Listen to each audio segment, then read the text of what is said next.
At ayan na nga, sinulit na nga ng tinderang nakatuck-in ang kanyang day off. Siyempre, hindi tayo papahuli.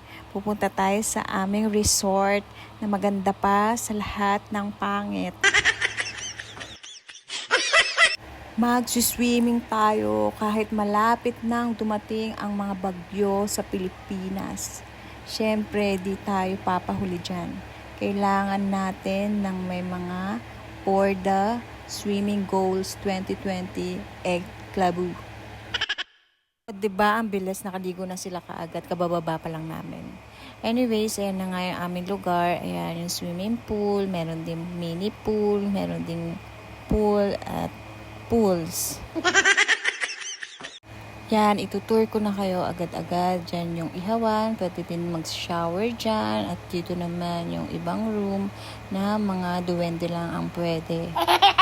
At syempre, hindi na natin patatagalin. Andito talaga ang pinaka-bongga-bonggang maliligo ngayong taon.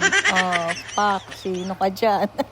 Di pa nga nakontento ang babae, pasayaw-sayaw pa with matching paso ng nanay mo. Ayan, nagutom ka, no? Yan, magmumukbang naman tayo. Una natin kinakain dyan ay ang manok ng tatay mong pangsabong. Siyempre kung may manok, may itlog. Bahala na kayo kung sino na una sa manok o ang itlog. Basta ako, kakain ako ng itlog. Yan, siyempre sunod naman natin ngayon ang mais na mabatik. Hindi ko alam kung anong lahi yan, pero bahala na kayo. Sunod naman ang inihaw na sunog. Siyempre hindi mawawala pag mga maihaw, talagang may nasusunog. Pero ang kakainin natin ay ang best ihaw. At ito naman ang ihaw na bangus. Wow! Kinuha pa namin yan sa Cavite, Laguna, Batangas, Quezon at Rizal. Di nyo kaya yon, buong Calabarzon ang aming binilhan ng aming mga pagkain.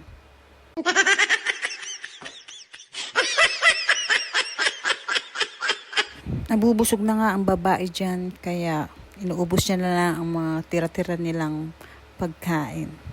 Yan, kung makikita nyo, yan yung manok ni tatay at yung itlog na hindi ko pa nakain lahat. Siyempre, dahil busog na tayo, sasayaw muna tayo ng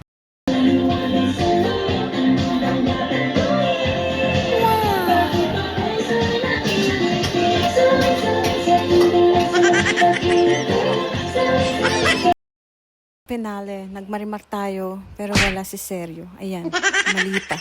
Ito ang malupit. Marimar, ako si Marimar, lumaki sa tabing dagat, di namulat sana.